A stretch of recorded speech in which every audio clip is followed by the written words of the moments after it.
अस्सलाम वालेकुम guys, welcome to my channel ed in light. आज मैं आप लोगों के लिए लेकर आई हूँ जनरल वेव प्रॉपर्टीज़ का लेक्चर नंबर 8। इस लेक्चर में हम बुक न्यूमेरिकल 7 और 8 की बात करेंगे और साथ ही साथ इस चैप्टर के वर्क एग्जांपल्स को भी आज इस लेक्चर में हम सॉल्व करेंगे। तो चलिए आज का लेक्चर हम स्टार्ट करते हैं। सबसे पहले हमने जिस न्यूमेरिकल की बात करनी है वो है न्यूमेरिकल नंबर 7। चले आइए पढ़ते हैं। Waves on a swimming pool propagate at 0.90 meter per second. If you splash the water at one end of the pool, observe the wave go opposite and reflect and return in 30.0 second. How far away is the other end of the pool? देखिए ये आपसे कहना क्या चाह रहे हैं। आपके पास एक स्विमिंग पूल है, ठीक है। स्विमिंग पूल में आपने पानी पर ना एक एंड पे आप बैठे हुए थे, आपने उस तरफ पानी पर ज़ोर से फोर्स लगाई अपने हाथ से, यानी कि पानी पर झटका दिया, पानी को स्प्लैश करवाया। तो जैसे आपने पानी को स्प्लैश करवाया तो हुआ क्या, उस पानी में वेव जनरेट हो गई, ठीक है। और वो वेव एक एंड से, स्विमिंग पूल के एक एंड से दूसरे एंड तक गई और दोबारा दूसरे एंड से टकरा कर, रिफ्लेक्शन मतलब टकराना, और टकरा कर वो वापस आ गई अपने ही एंड पे, ठीक है। क्या किया उसने, एक एंड से वो प्रोड्यूस होके दूसरे एंड तक गई और दूसरे एंड पे वो टकरा के वापस अपने ही एंड पर वापस आ गई, ठीक है। तो आप अगर गौर करें तो इसी चीज़ को तो हम बैक एंड फोर्थ मूवमेंट कहते हैं ना। बैक एंड फोर्थ मूवमेंट यानी कि ऑसिलेशन कहते हैं, ठीक है। तो कितने टाइम में इसने ये सारा काम किया, वेव ने एक एंड से दूसरे एंड पे पहुंची और टकरा कर जब वो वापस आई तो कितने टाइम में आई थी वो वापस, टाइम उसको लगा था 30.0 सेकेंड, ठीक है। और आपको ये बात अच्छे से पता है कि देखिए यहाँ पे टकरा कर वापस आ रही है, यानी कि बैक एंड फोर्थ मूवमेंट कर रही है, ऑसिलेट कर रही है। तो हमें पता है कि जब बैक एंड फोर्थ मूवमेंट होती है तो जितने भी टाइम के अंदर वो होती है हम उसको क्या कहते हैं, टाइम पीरियड कहते हैं, टाइम पीरियड कहते हैं। तो बेसिकली यहाँ आपको टाइम पीरियड गिवन है। तो चलिए इसका डेटा बनाते हैं कि जो वेव है हमारे पास एक एंड से दूसरे एंड तक पहुँच की रही है और वहाँ से टकरा कर वापस अपने एंड पे आ रही है, ठीक है। तो उसमें जो टाइम लग रहा है वो कितना है, 30.0 सेकेंड का। अब साथ ही साथ इसमें आपको स्पीड भी दी हुई है कि जो वेव है हमारी, wave on a swimming pool propagate at 0.90 metre per second. जो वेव है हमारे पास उसकी स्पीड क्या दी हुई है आपके पास, 0.90 मीटर पर सेकेंड, ठीक है। अब आपसे सवाल में पूछा हुआ है how far away is the other end of the pool. कह रहे हैं एक एंड से दूसरे एंड तक का फासला कितना होगा, दूसरा एंड कितनी दूर होगा एक एंड से, ठीक है। बेसिकली यहाँ से यहाँ तक का फासला पूछ रहे हैं। अब आप खुद देख लें, यहाँ से यहाँ तक का फासला पूछ रहे हैं तो ये तो स्विमिंग पूल की पूरी लेंथ हो गई ना। तो आपसे ये लेंथ के बारे में पूछ रहे हैं। और आप अगर गौर करें तो आप इस वेव को देखें, ये पूरी वेव एक एंड से दूसरे एंड तक जा रही है और एक कंप्लीट वेव की लेंथ आपके पास क्या कहलाती है, वेवलेंथ कहलाती है, ठीक है। तो अगर आप इस वेव की वेवलेंथ निकाल लेंगे तो आपको इस पूल की भी लेंथ मालूम हो जाएगी, ठीक है। क्योंकि ये पूरी एक एंड से दूसरे एंड तक जा रही है ना, तो ये पूरी एक वेवलेंथ इसकी, इस वेव की वेवलेंथ कहलाएगी, ठीक है। क्रस्ट और ट्रफ मिलके एक वेव जो है वेवलेंथ बनाते हैं ना, आपको पता होगी ये बात। तो अगर आप इसी को कैलकुलेट कर लेंगे तो आपको इस पूल की भी लेंथ मालूम हो जाएगी, ठीक है। तो चलिए आप अपना न्यूमेरिकल स्टार्ट करते हैं। तो आप यहाँ पे लिखते हैं भाई आपको लेंथ मालूम करनी है और लेंथ को आप किससे रिप्रेजेंट करेंगे, इस लेमडा से रिप्रेजेंट, पहले आप लेमडा निकालें फिर लेमडा को आप उसको लेंथ से रिप्रेजेंट कर दिएगा। तो चलिए सोल्यूशन करते हैं। सबसे पहले आप मुझे एक बात बताइए, यहाँ आपको क्या निकालनी है, वेवलेंथ निकालनी है ना, ठीक है। तो वेवलेंथ का फॉर्मूला हम कौन सा वेवलेंथ के लिए यूज़ करते थे, v is equals to F lambda, ठीक है। तो ये वाला फार्मूला हम यूज़ करते थे। इस फार्मूले के अंदर लेमडा तो हमें मालूम करना है, वेव स्पीड हमें गिवन है। तो क्या चीज़ हमें और गिवन होनी चाहिए थी, फ्रीक्वेंसी गिवन होनी चाहिए थी। भाई दो चीज़ें मालूम होगी जब भी तो हम तीसरी चीज़ निकाल पाएंगे। तो हम पहले क्या निकालेंगे इस फॉर्मूले के अंदर, फ्रीक्वेंसी निकालेंगे, सही। फ्रीक्वेंसी निकालेंगे फिर वो फ्रीक्वेंसी हम इस फॉर्मूले में पुट करेंगे तो हमारा आंसर आ जाएगा। तो चलें फ्रीक्वेंसी पहले हम निकाल देते हैं। फ्रीक्वेंसी का फॉर्मूला हमारे पास क्या क्या होगा, देखिए टाइम पीरियड आपको गिवन है ना, इसीलिए गिवन था फ्रीक्वेंसी के फॉर्मूले के लिए।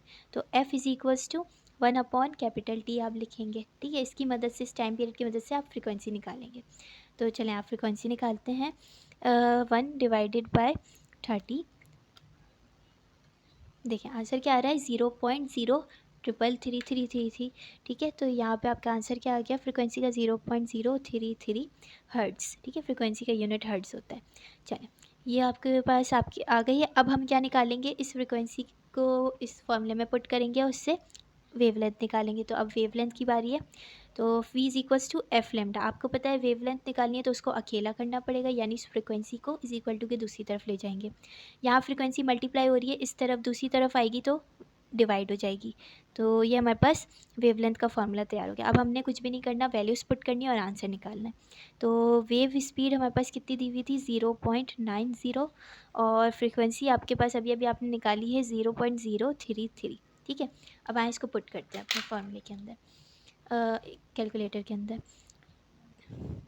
0.9 सॉरी 0.90 डिवाइडेड बाय 0.033। देखिए आपका आंसर क्या आ रहा है 27.272। ठीक है, तो ये आपके पास वेवलेंथ का आंसर आ गया 27.272 मीटर। और इसी वेवलेंथ को आपने क्या नाम दे देना, यानी कि लेंथ भी आपकी कितनी होगी 27.272 मीटर। ठीक है, तो ये आपके पास आंसर आ गया। ठीक है, तो अब हम अपने नेक्स्ट न्यूमेरिकल की तरफ चलते हैं। चले आए न्यूमेरिकल 8 पढ़ते हैं। न्यूमेरिकल 8 में देखिए वो आपसे क्या कह रहे हैं। A simple oscillating pendulum have a length of 80.0 centimetre. Calculate the part A में आपसे बोला हुआ है पीरियड यानी टाइम पीरियड, और पार्ट बी में आपको कहा हुआ है फ्रिक्वेंसी निकालें। और साथ ही साथ आपको एक और चीज़ दी हुई है, वो दी हुई है जी की वैल्यू, यानी कि ग्रेविटेशनल एक्सेलरेशन आपको वो प्रोवाइड की हुई है, जो है 9.8 मीटर पर सेकेंड स्क्वायर। ठीक है, चलें अब आ जाए इसका हम बनाते हैं डेटा। तो आपको क्या गिवन था फॉर्मूले के अंदर, फॉर्मूले के अंदर आपको गिवन है लेंथ। ठीक है, सिंपल पेंडुलम जो है हमारे पास जहाँ यूज़ हो रहा है उसकी लेंथ गिवन है 80.0 सेंटीमीटर। अब आपको पता है हम सेंटीमीटर यूज़ नहीं करते, स्टैंडर्ड यूनिट यूज़ करते हैं। तो सेंटीमीटर की जगह हम क्या पुट करेंगे, सेंटीमीटर की जगह हम पुट कर देंगे एक्सपोनेंट -2।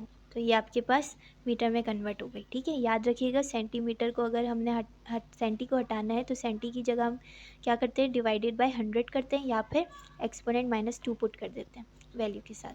ठीक है, अब साथ ही साथ और क्या आपको गिवन थी हिंट के तौर पर, जी की वैल्यू यानी कि ग्रेविटेशनल एक्सेलरेशन गिवन है 9.8 मीटर पर सेकेंड स्क्वायर। ठीक है, अच्छा ये वैल्यू आप कोशिश करके याद भी रख लिया करें। अब हम चलते हैं सॉल्यूशन की तरफ। रिक्वायर्ड में आपसे पार्ट ए में पहले आपसे वो पूछ रहा है टाइम पीरियड निकालें, और पार्ट बी में वो आपसे पूछ रहा है फ्रिक्वेंसी निकालें। ठीक है, अच्छा यहाँ पे सिंपल पेंडुलम की बात हो रही है, और मैंने आपको बताया था कि सिंपल पेंडुलम के टाइम पीरियड का एक फार्मूला होता है, वो मैंने आपको लिखवाया था जब मैंने आपको सिंपल पेंडुलम का टॉपिक पढ़ाया था। ठीक है, तो उसी फार्मूला को यूज़ करते हुए हमने ये वाला न्यूमेरिकल सॉल्व करना है। देखिए वो फार्मूला क्या था, जब भी न्यूमेरिकल में सिंपल पेंडुलम की बात आ जाए तो आपने ये वाला फार्मूला यूज़ करना है, T is equals to 2π√L/g। ठीक है, तो ये सिंपल पेंडुलम के लिए टाइम पीरियड का फार्मूला यही वाला यूज़ होता है। ठीक है, अब आपको यहाँ पे टाइम पीरियड मालूम करना है। ठीक है, और ये 2 और देखिए पाई की वैल्यू क्या होती है, पाई की वैल्यू भी आपको याद होनी चाहिए। पाई की वैल्यू होती है 3.142। ठीक है, पाई की ये वैल्यू होती है। लेंथ आपको गिवन है और ग्रेविटेशनल एक्सेलरेशन भी आपको गिवन है, तो इसकी मदद से हम अपना न्यूमेरिकल आराम से सॉल्व कर लेंगे। वैल्यूज़ पुट करते हैं, 2 तो ऐसे ही रहेगा, पाई की जगह मैं वैल्यू डाल दूँगी 3.142। ठीक है, और अंडर रूट एल की वैल्यू क्या है 80.0 एक्सपोनेंट -2। ठीक है, अच्छा ये 0.0 लिखे ना लिखें इससे भी फ़र्क नहीं पड़ता, और साथ ही साथ ग्रेविटेशनल एक्सेलरेशन आपको दी हुई है 9.8। तो चलें अब इसको सॉल्व करते हैं। पहले हम ये रूट वाली वैल्यू निकाल लेते हैं। ठीक है, under root 80.0 exponent -2 divide by 9.8 0.285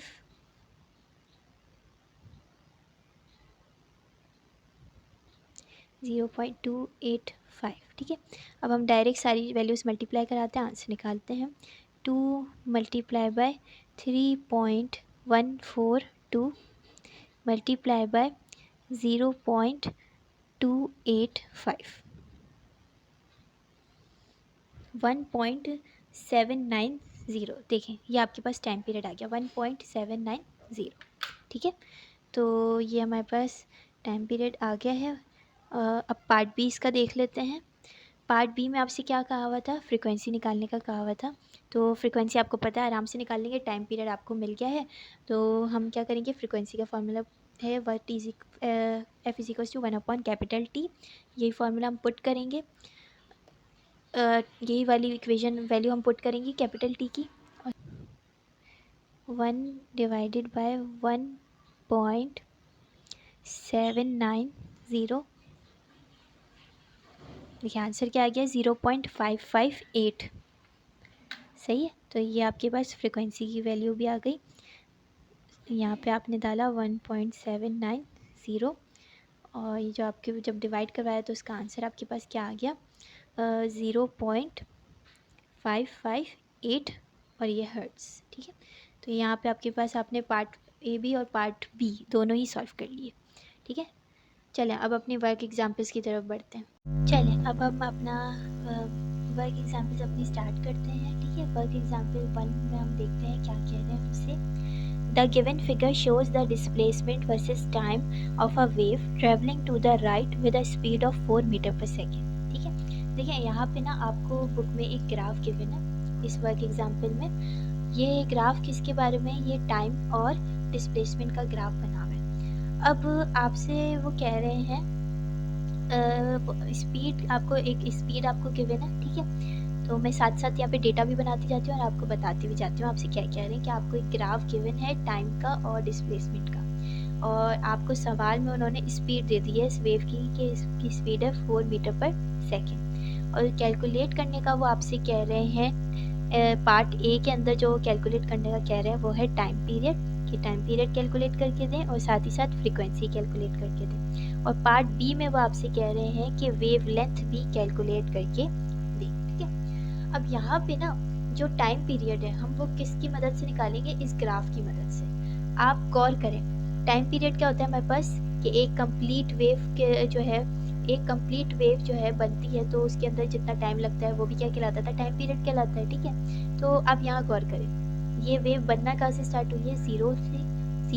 ये 0 पॉइंट से स्टार्ट हुई है बिल्कुल, जब टाइम 0 था फिर ये बनी। अब ये देखिए 0.1 आया, ये पॉइंट क्या होगा, ये पॉइंट क्या होगा, ये 0.2 होगा। ठीक है, ये बात आपको समझ में आ गई ना, ये पॉइंट, फिर 0.3, फिर ये वाला पॉइंट क्या होगा, 0.4 होगा। ठीक है, तो हमारे पास एक क्रस्ट और एक ट्रफ मिलाकर एक वेव बनती है, और एक कंप्लीट वेव के बनने में जो टाइम लगता है वो टाइम पीरियड कहलाता है। तो टोटल आपके पास जो टाइम है वो कितना आ रहा है, 0.4। ठीक है, आप इसको ऐसे भी निकाल सकते हैं कि ना फाइनल माइनस इनिशियल करते हैं, जैसे कि ये 0.4 है ना, ये फाइनल पॉइंट है और ये इनिशियल पॉइंट है 0, तो इसमें से 0 माइनस कर देंगे तो आंसर क्या आ जाएगा, 0.4। ठीक है, यानी कि एक कंप्लीट वेव को जो टाइम लग रहा है, जो उसके अंदर एक कंप्लीट वेव बनने में जो टाइम लग रहा है, जो टाइम पीरियड है वो कितना आ रहा है, 0.4। ठीक है, इसकी दूसरी वेव से भी आपको मैं समझाती हूँ। ये देखिए यहाँ पर से वेव स्टार्ट हो रही है 0.4 से। ठीक है, फिर ये क्रस्ट बन गया हमारे पास 0.6 पे बन गया। देखें ये 0.4, 0.5, 0.6 ये वाला पॉइंट, फिर 0.7, और ये टोटल यहाँ पे बन गया दोबारा 0.8 पे हमारे पास ट्रफ भी बन गया। यानी कि अब जो सेकंड वेव है ये यू कंप्लीट हो रही है। तो अब यहाँ पे भी आप क्या करें, फाइनल माइनस इनिशियल कर दें। फाइनल पॉइंट क्या है 0.8, और इनिशियल स्टार्ट कहाँ से हुई थी, 0.4 से, तो माइनस कर दें आपके पास, तो आंसर क्या आ रहा है, 0.4। ठीक है, तो यहाँ पे जो वेव्स जनरेट हो रही है उसका टाइम पीरियड क्या है, 0.4 सेकेंड। तो आपको जो है कैलकुलेट करने का पहले टाइम पीरियड बोला था, तो आप डायरेक्टली लिख दें फ्रॉम द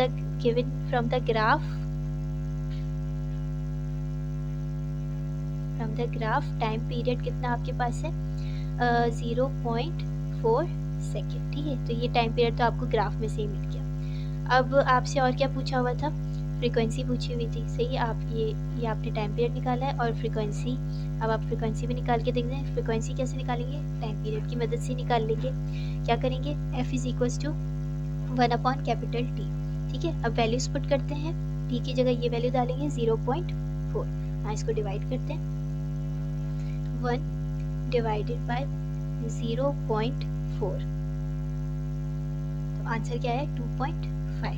ठीक है, फ्रीक्वेंसी कितनी आ गई आपके पास 2.5 हर्ट्ज। चलिए, तो ये पार्ट ए तो आपका कंप्लीट हो गया। अब पार्ट बी आपको फाइंड करना है। ये पार्ट ए था आपका सॉल्यूशन, ठीक है। अब पार्ट बी का सॉल्यूशन फाइंड करते हैं हम, ठीक है। इसमें आपको क्या निकालनी थी, पार्ट बी में वेवलेंथ निकालनी थी। वेवलेंथ के लिए कौन सा फॉर्मूला यूज करेंगे आप, v is equals to F lambda. Wave speed आपको गिवन थी, वेव स्पीड आपको गिवन थी, फ्रीक्वेंसी आपने अभी अभी मालूम करी है। तो अब आप इसकी मदद से आराम से निकाल लेंगे। पहले तो फ्रीक्वेंसी को हम इधर ले जाते हैं इज इक्वल्स टू की दूसरी तरफ, तो ये हो जाएगा v is equals v upon F is equals to lambda. अब वैल्यूज पुट करते हैं। लेमडा बराबर है v की वैल्यू क्या है 4 और फ्रीक्वेंसी कितनी आई थी 2.5। इसको डिवाइड करते हैं, 4 डिवाइडेड बाय 2.5, तो आंसर आ गया आपका 1.6 मीटर, ठीक है। वेवलेंथ है ना, इसलिए 1.6 मीटर। तो ये आपकी वर्क एग्जाम्पल सॉल्व हो गई। चलें, अब अपनी वर्क एग्जाम्पल 2 स्टार्ट करते हैं। वर्क एग्जाम्पल 2 में आपसे क्या कह रहे हैं, a fisherman notices that his boat is moving up and down regularly due two waves on the surface of water, ठीक है। देखिए, एक फिशरमैन है हमारे पास, वो समंदर में गया होगा तो उसने एक बात ये ऑब्जर्व करी। आपको पता है ना, समंदर में लहरें होती हैं, वेव्स बनी हुई होती हैं, ठीक है। तो इस तरीके से कुछ वेव्स बनी हुई होंगी। तो जब वो फिशरमैन अपनी बोट लेकर समंदर में गया तो उसने देखा कि वेव्स की वजह से उसकी जो बोट थी वो कभी अप जा रही थी, कभी डाउन जा रही थी, कभी अप जा रही थी और कभी डाउन जा रही थी, ठीक है। तो एक फिशरमैन जब अपनी बोट लेकर समंदर में गया तो उसने ये बात नोटिस करी कि समंदर में मौजूद वेव्स की वजह से उसकी बोट कभी अप जा रही है, कभी डाउन जा रही है, कभी अप जा रही है, कभी डाउन जा रही है, ठीक है। साथ ही साथ उसने ये बात भी नोटिस की कि it takes 4.0 second for the boat to travel from the highest to lowest point, a total distance of 3.0 metre, ठीक है। अब यहाँ पे मैं एक और डायग्राम बना रही हूँ।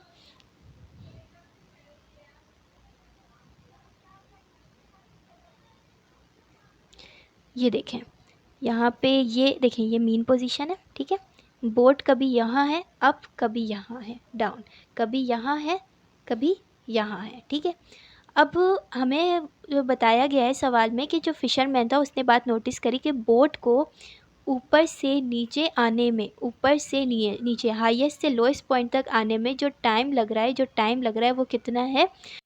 चलें, अच्छा देखिए, मैंने टाइम थोड़ा गलत लिख दिया। अब टाइम उसको जो लग रहा है हमारे पास हाईएस्ट से लोएस्ट पॉइंट जाने में वो कितना लग रहा था 4.0 सेकेंड। मैंने गलती से डिस्टेंस लिख दिया था, सही है। हमारे पास जो बोट है उसको हाईएस्ट पॉइंट से लोएस्ट पॉइंट जाने में कितना टाइम लग रहा है 0.4 सेकेंड। और साथ ही साथ उस जो फिशरमैन था उसने ये भी बात नोटिस करी कि हाईएस्ट से लोएस्ट पॉइंट तक जाने में जो डिस्टेंस कवर हो रहा है, जो डिस्टेंस हमारे पास कवर हो रहा है हाईएस्ट से लोएस्ट पॉइंट जाने में, वो कितना है 3.0 मीटर, ठीक है। तो हाईएस्ट से लोएस्ट पॉइंट जाने में टाइम जो लग रहा है बोट को वो है 4.0 सेकेंड, और जितना डिस्टेंस है हाईएस्ट से लोएस्ट तक का वो कितना है 3.0 मीटर, ठीक है। साथ ही साथ उस फिशरमैन ने ये बात भी नोटिस करी, the fisherman sees that the wave crest are 8.0 metre apart. अच्छा, हमारे पास फिशरमैन ने ये बात भी देखी कि एक क्रस्ट जो दूसरे क्रस्ट से दूर था, तो जितने फासले पर दूर था वो फासला कितना था 8.0 मीटर का। और आपको ये बात पता है कि क्रस्ट से क्रस्ट तक का जो फासला होता है, जो डिस्टेंस होता है, वो हमारे पास क्या होता है, वेवलेंथ होती है, ठीक है। तो आपने यहाँ पे फिशरमैन ने ये बात नोटिस करी कि क्रस्ट से क्रस्ट जो दूर था वो था 8.0 मीटर के फासले पर, और इस फासले को आपको पता है क्रस्ट से क्रस्ट, ट्रफ से ट्रफ का अगर हमें फासला पता हो तो वो हमारे पास वेवलेंथ ही होती है, ठीक है। तो चलें अब इसका डेटा बनाते हैं। हमारे पास जो गिवन चीज़ें हैं वो है, सबसे पहले वेवलेंथ लिख देते हैं। वेवलेंथ हमारे पास गिवन है 8.0 मीटर। साथ ही साथ हमें एक डिस्टेंस गिवन है, जो हाईएस्ट से लोएस्ट पॉइंट तक का डिस्टेंस है बोट का, वो है 3.0 मीटर, ठीक है। और जो टाइम बोट को हाईएस्ट से लोएस्ट जाने में वो लग रहा है वो है 4.0 सेकेंड, ठीक है। अच्छा, अब उसने कैलकुलेट करने का क्या बोला है हमें, what is the period, frequency, amplitude and wavelength. अच्छा, उसने पार्ट ए में आपको कहा है what is the period, time period निकालने का कहा है। फ्रीक्वेंसी निकालने का कहा है, और तो और आपको जो है वेवलेंथ निकालने का कहा है, और एम्पलीट्यूड भी निकालने का कहा है। मैं यहाँ पे लिख रही हूँ, एम्पलीट्यूड निकालने का भी कहा है, ठीक है। और पार्ट बी में उसने आपसे क्या कहा है, पार्ट बी का मैं यहाँ लिख देती हूँ। पार्ट बी में वो आपसे कह रहा है कि वेव की स्पीड भी निकाल के बताओ, how fast are the waves moving, waves कितनी तेज़ी से मूव कर रही थी, यानी कि वेव स्पीड भी वो आपसे निकालने का कह रहा है, ठीक है। अब चलिए इसका ना सॉल्यूशन स्टार्ट करते हैं। यहाँ से मैं स्टार्ट कर रही हूँ इसका सॉल्यूशन करते हैं हम पार्ट ए के लिए पहले, ठीक है। देखिए पार्ट ए में एक तो आपसे टाइम पीरियड निकालने का बोला है। टाइम पीरियड आपको पता है ना, अप एंड डाउन मूवमेंट जितनी देर में होती है, या टू एंड फ्रो मूवमेंट जितनी देर में होती है, यानी कि एक ऑसिलेशन जितनी देर में कंप्लीट होती है उसको टाइम पीरियड कहते हैं, या फिर वेव को जो कंप्लीट होने में टाइम लगता है उसको टाइम पीरियड कहते हैं। अब यहाँ पे देखिए बोट हाईएस्ट से लोएस्ट गई है, ठीक है, तो लोएस्ट से हाईएस्ट भी आ रही होगी, लोएस्ट से हाईएस्ट भी आ रही होगी। अगर हाईएस्ट से ऊपर से नीचे आई है तो नीचे से ऊपर भी आ रही है, ठीक है। अगर ऊपर से नीचे आने में उसको टाइम लग रहा है 4.0 सेकेंड का, तो नीचे से ऊपर जाने में भी तो उसको उतना ही टाइम लगेगा ना, नीचे से ऊपर जाने में भी उसको क्या टाइम लगेगा, 4.0 सेकेंड ही लगेंगे, ठीक है। तो अगर मैं 4.0 सेकेंड को डबल कर दूं तो मुझे पूरा टाइम मिल जाएगा। क्यों? क्योंकि टाइम पीरियड क्या होता है, किसी चीज़ की up and down movement complete, यानी एक कंप्लीट ऑसिलेशन, यानी कि अप एंड डाउन मूवमेंट या फिर टू एंड फ्रो मूवमेंट होती थी हमारे पास, यही चीज़ टाइम पीरियड होती है ना। तो हमारे पास अगर यहाँ की टाइम मौजूद है और लोएस्ट से हाईएस्ट का मैं टाइम निकाल लूँगी, तो उन दोनों को अगर मैं ऐड कर दूँ या इस टाइम को ही डबल कर दूँ तो मेरे पास क्या निकल के आ जाएगा, टाइम पीरियड निकल के आ जाएगा। सही है। अब आए इस पे फॉर्मूला पुट करते हैं। देखिए हमारे पास टाइम पीरियड को क्या करूँगी, ये जो हमें टाइम गिवन है इसी को मैं मल्टीप्लाई करवा दूँगी 2 से।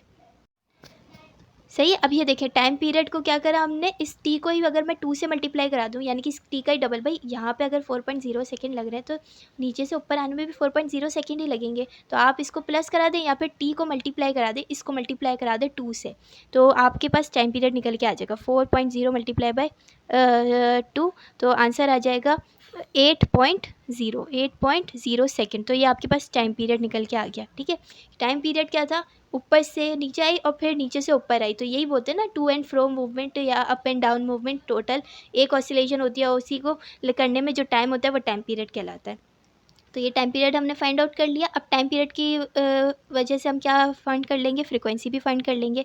टाइम पीरियड फ्रीक्वेंसी का फॉर्मूला क्या होता है हमारे पास, F=1/T, ठीक है। अब यही हम फार्मूला पुट कर देते हैं, 1/8.0, ये वाली टाइम पीरियड की वैल्यू मैंने डाल दी है। यहाँ पे आ जाते हैं, 1/8.0, तो ये आंसर आ गया 0.125, ठीक है।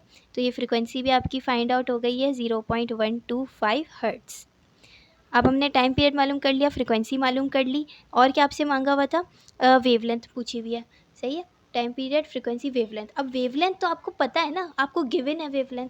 यहाँ पे उस बोल दिया है कि फिशरमैन ने ये बात नोटिस की कि एक क्रस्ट दूसरे क्रस्ट से 8.0 मीटर के फासले पर दूर है, और हमें पता है कि दो क्रस्ट के दरमियान का फासला क्या कहलाता है, वेवलेंथ कहलाता है। तो बाज़ औक़ात ऐसा होता है कि गिवन में आपको चीज़ मौजूद दी हुई होती है और वही रिक्वायर्ड में भी पूछ रहे होते हैं। तो अगर कॉन्सेप्ट आता होगा, डायग्राम अच्छे से समझेंगे आप, या फिर सवाल अच्छे से समझेंगे, तो आपको बात समझ में आ जाएगी। तो वेवलेंथ आप लिख दें कि वेवलेंथ आपके पास कितनी है, 8.0 मीटर है, ठीक है।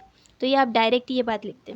और साथ ही साथ अब हमने वेवलेंथ भी निकाली, अब हमने एम्पलीट्यूड निकाला। अच्छा, एम्पलीट्यूड की जो है डेफिनेशन क्या होती थी, एम्पलीट्यूड की डेफिनेशन होती थी मीन पोजीशन से एक्सट्रीम पोजीशन तक का डिस्टेंस क्या कहलाता था, एम्पलीट्यूड। मीन पोजीशन से एक्सट्रीम पोजीशन तक का डिस्टेंस क्या कहलाता था, एम्पलीट्यूड। अच्छा देखिए, ये हमारे पास मीन पोजीशन से लेके एक्सट्रीम पोजीशन तक का डिस्टेंस क्या कहलाता है, एम्पलीट्यूड कहलाता है। एम्पलीट्यूड की ये डेफिनेशन होती है, मीन पोजीशन से एक्सट्रीम पोजीशन तक का डिस्टेंस। आपको इतना डिस्टेंस गिवन है, ठीक है, इतना डिस्टेंस गिवन है, तो अगर आप इसी डिस्टेंस को, ये डिस्टेंस कितना गिवन था आपको, 3.0 मीटर का डिस्टेंस गिवन था आपको, ठीक है। तो अगर आप इसी को हाफ़ कर दें तो आपको इतना आधा डिस्टेंस मिल जाएगा, और यही तो हमारे पास एम्पलीट्यूड है, ठीक है। तो हम क्या करेंगे, हमें जो डिस्टेंस गिवन है ना उसको आधा कर देंगे, हमें जो डिस्टेंस गिवन है उसको आधा कर देंगे, और आधा करने के लिए हम क्या करते हैं, डबल करने के लिए 2 से मल्टीप्लाई कराते थे, और आधा, अगर आधा करना हो ना किसी भी नंबर का, तो हम कुछ भी नहीं करेंगे, उसी को 2 से डिवाइड करवा देंगे, ठीक है। तो हमारे पास जो है डिस्टेंस गिवन है 3.0 मीटर का ना। अब एम्पलीट्यूड निकालने के लिए हम क्या करेंगे, एस डिवाइडेड बाई 2 कर देंगे, यानी कि 3.0 को 2 से डिवाइड करवा देंगे, तो आंसर हमारे पास क्या आ जाएगा 1.5 मीटर। एम्पलीट्यूड है ना, डिस्टेंस है ये भी, तो ये 1.5 मीटर। ठीक है, हमारे पास हाईएस्ट से लोएस्ट इतना डिस्टेंस गिवन था, हमें आधा चाहिए था, मीन से एक्सट्रीम का इतना चाहिए था, आधा चाहिए था, तो हमने क्या किया, ये जो पूरा डिस्टेंस था इसी का हाफ किया, तो हमें अपना आधा डिस्टेंस यानी कि एम्पलीट्यूड मिल गया। सही है, अब हमने पार्ट ए पूरा पूरा कंप्लीट सॉल्व कर लिया। पार्ट बी में हमसे वो क्या पूछ रहे थे, पार्ट बी में हमसे पूछे थे वेव स्पीड। ठीक है, तो पार्ट बी में हम वेव स्पीड निकालते हैं। वेव स्पीड का फॉर्मूला क्या होता है, v is equals to F lambda. ठीक है, v is equals to F lambda. F की वैल्यू अभी अभी हमने फाइंड आउट करी थी 0.125, लेमडा की वैल्यू क्या थी हमारे पास 8.0 मीटर। ठीक है, आए अब इसको मल्टीप्लाई कर लेते हैं, हमारे पास आंसर आ जाएगा 0.125 मल्टीप्लाई बाय 8.0। सही, अब हमारे पास वेलोसिटी जो है, वेव स्पीड क्या आ रही है, वो 1 मीटर पर सेकेंड आ रही है। ठीक है, 1 मीटर पर सेकेंड।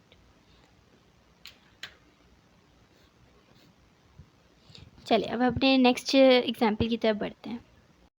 चलिए अब हम अपने वर्क एग्जाम्पल नंबर 3 चेक करते हैं। उसमें क्या कह रहे हैं हमसे, find a period and frequency of a simple pendulum 1.0 metre long at a location where G is equals to 9.8 metre per second square.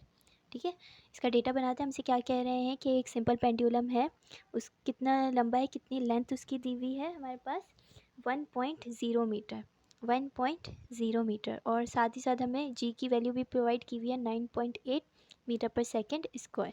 और कैलकुलेट करने का हम कह रहे हैं कि आप इसका टाइम पीरियड फाइंड करके दें और साथ ही साथ फ्रीक्वेंसी फाइंड करके दें।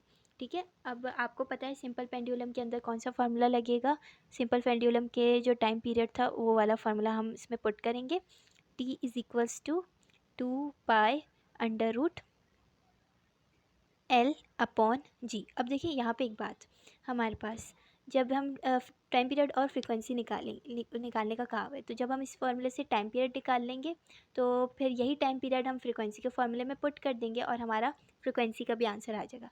चलिए स्टार्ट करते हैं। टी इज इक्वल्स टू 2 पाई की वैल्यू क्या होती है 3.142। सही है, अंडर रूट एल, लेंथ कितनी दी हुई है हमारे पास 1.0, और जी की वैल्यू दी हुई है 9.8। सही है, अब हमने इसमें कुछ भी नहीं करना है, मल्टीप्लाई करना है और आंसर आ जाएगा हमारे पास। चलिए स्टार्ट करते हैं। 1 अंडर रूट 1.0 डिवाइडेड बाय 9.8 0.319। तो अब इन जो है इन सबको मल्टीप्लाई कर देंगे, या अभी रूट का आंसर निकाला है हमने 3.142 मल्टीप्लाई बाय 0.319। अब आ जाए इसको मल्टीप्लाई कर देते हैं, मल्टीप्लाई बाय 3.142 मल्टीप्लाई बाय 2। ठीक है, तो अब हम इसका आंसर फाइंड करते हैं। तो आंसर आया हमारे पास 2.007। ठीक है, तो ये हमारे पास टाइम पीरियड फाइंड हो गया 2.007 सेकेंड्स। अब हम क्या करेंगे, इस टाइम पीरियड के फ्रीक्वेंसी के फॉर्मूले में पुट कर देंगे। फ्रीक्वेंसी का फॉर्मूला क्या होता है आपके पास, F is equals to 1 upon capital T. ठीक है, अब यही टाइम पीरियड जो हमने निकाला है इसको ही पुट करेंगे 2.00। फिर हम इसको आंसर फाइंड करते हैं, 1 डिवाइडेड बाय 2.007। आंसर क्या आया हमारे पास 0.498। ठीक है, तो फ्रीक्वेंसी भी हमें फाइंड आउट हो गई है 0.498 हर्ट्ज़। ठीक है, तो ये सिंपल पेंडुलम की अगर बात होती है तो उसमें टाइम पीरियड का ये वाला फार्मूला इस्तेमाल होता है, और हमने टाइम पीरियड की वैल्यू निकाली और उसके बाद उसी वैल्यू को फ्रीक्वेंसी में पुट कर दिया, तो फ्रीक्वेंसी भी हमारी आ गई। चलें अब अपनी नेक्स्ट एग्जाम्पल की तरफ पढ़ते हैं। चलें आ जाए, अब हम अपने वर्क एग्जाम्पल 4 स्टार्ट करते हैं। वर्क एग्जाम्पल 4 में वो आपसे क्या कह रहे हैं, pendulum clock with a pendulum measuring out the passing of a second. देखिए एक पेंडुलम क्लॉक है, पेंडुलम क्लॉक क्या होती थी, पुराने ज़माने में ऐसी क्लॉक्स यूज़ होती थी, उसमें पेंडुलम की हेल्प से हम टाइम मेजर करते थे। ठीक है, अब हमारे पास ये एक पेंडुलम क्लॉक है और वो 1 सेकंड का जो है मेजर करके बता रही है हमें। ठीक है, हर एक सेकंड जो है पास हो रहा है तो उसको मेजर करके हमें बता रही है। How long of a pendulum is required to have a period of 1 second. ठीक है, अब वो आपसे कह रहे हैं कि पेंडुलम को कितना लंबा होना चाहिए, पेंडुलम को कितना लंबा होना चाहिए 1 सेकंड का टाइम पीरियड मेजर करने के लिए। ठीक है, तो आज इसका पहले डेटा बनाते हैं। देखिए, सबसे पहले हमें टाइम पीरियड तो गिवन है, वो क्या है 1 सेकेंड। ठीक है, और साथ ही साथ हमें जी यानी एक्सेलरेशन ड्यू टू ग्रेविटी की भी वैल्यू प्रोवाइड कर दिया उन्होंने 9.8 मीटर पर सेकेंड स्क्वायर। ठीक है, अब वो आपसे पूछ रहे हैं कि कितना लंबा पेंडुलम को होना चाहिए 1 सेकेंड का पीरियड मेजर करने के लिए। सही, 1 सेकेंड का टाइम पीरियड मेजर करने के लिए पेंडुलम को कितना लंबा होना चाहिए, यानी कि पेंडुलम की लेंथ आपसे वो पूछ रहे हैं। ठीक है, तो हम बोल देंगे भाई लेंथ आपसे पूछी जा रही है। अब आए इसको सॉल्व करते हैं। आपको अच्छे से पता है कि सिंपल पेंडुलम के जो टाइम पीरियड, जब हमें सिंपल पेंडुलम के लिए टाइम पीरियड का फॉर्मूला क्या होता है हमारे पास, t is equals to 2π/L/g। ठीक है, अच्छा देखिए यहाँ पे ना पहले हम इसको थोड़ा सा सॉल्व कर लेते हैं ताकि जो है हमें आराम से फिर बाद में हम वैल्यूज़ पुट करके इसका आंसर निकाल लेंगे। कहना मेरा क्या मतलब है कि मुझे एल चाहिए, अब ये एल रूट में है तो मुझे कुछ करना पड़ेगा कि ये रूट हमारे पास हट जाए। तो जब भी हमें रूट हटाना होता है ना, स्क्वायर रूट हटाना होता है, तो हम स्क्वायरिंग कर देते हैं। ठीक है, स्क्वायरिंग करेंगे तो ये रूट भी कैंसिल आउट हो जाएगा। और अगर मैं इस इक्वेशन पे स्क्वायरिंग करती हूँ, इस टर्म पे स्क्वायरिंग करती हूँ, तो मुझे इज इक्वल टू के दूसरी तरफ भी करनी पड़ेगी। तो मैं कह दूँगी स्क्वायरिंग ऑन बोथ साइड्स। ठीक है, अब हम स्क्वायरिंग कर देते हैं तो टी पे भी स्क्वायरिंग हो जाएगी हमारे पास, 2 पे अलग स्क्वायरिंग होगी और पाई पे अलग स्क्वायरिंग होगी। ये बात याद रखिएगा, यानी कि ये जो स्क्वायरिंग है वो 2 पे भी हो रही है और पाई पे भी हो रही है। तो आप इसको ऐसे भी लिख सकते हैं, लेकिन अक्सर बच्चे क्या करते हैं कि वो 2 पे ही खाली स्क्वायरिंग कर देते हैं, उस पाई पे स्क्वायरिंग नहीं करते। ठीक है, तो 2 पाई स्क्वायरिंग, और ये जो आपके पास रूट है इस पर भी अलग से आप स्क्वायरिंग कर दें, L/G। ठीक है, अब यहाँ होगा क्या, ये स्क्वायर से स्क्वायर रूट कैंसिल आउट हो जाएगा। ठीक है, और ये हो जाएगा टी स्क्वायर। ठीक है, 2 पाई का होल स्क्वायर, 2 को अभी मैं 2 पे स्क्वायरिंग कर देती हूँ तो ये जगह 4 और पाई स्क्वायर, और ये हो गया हमारे पास L/G। ठीक है, अब मुझे सिर्फ L चाहिए तो मैं बाकी वैल्यूज़ यहाँ से हटाऊँगी और इज इक्वल्स टू के उस तरफ ले जाऊँगी। अब ये G इस L के साथ क्या हो रहा है, डिवाइड, तो इज इक्वल्स टू के दूसरी तरफ जाके क्या हो जाएगा, मल्टीप्लाई हो जाएगा। ठीक है, और ये 4 पाई इस L से मल्टीप्लाई हो रहा है तो दूसरी तरफ जाके क्या हो जाएगा, डिवाइड हो जाएगा। ठीक है, तो आपके पास L के लिए फार्मूला तैयार हो गया। अब हमने वैल्यूज़ पुट करनी है और आंसर निकालना है। ठीक है, टी की वैल्यू क्या थी 1, और 1 पे स्क्वायरिंग करें तो 1 ही आता है। ठीक है, मल्टीप्लाई बाय 9.8 और यहाँ पे 4 और पाई स्क्वायर होता है हमारे पास 3.142 ना, पाई की वैल्यू होती है हमारे पास, पाई की वैल्यू होती है 3.142। तो इस पर स्क्वायरिंग करनी है हमने, तो 3.142 स्क्वायरिंग। ठीक है, तो अच्छा यहाँ देखें 1 1 ज़ा 1 और ये मल्टीप्लाई होगा तो ये 9.8 ही रहेगा, तो ऊपर तो 9.8 ही आ जाएगा और नीचे हम कर लेते हैं कैलकुलेटर की हेल्प से।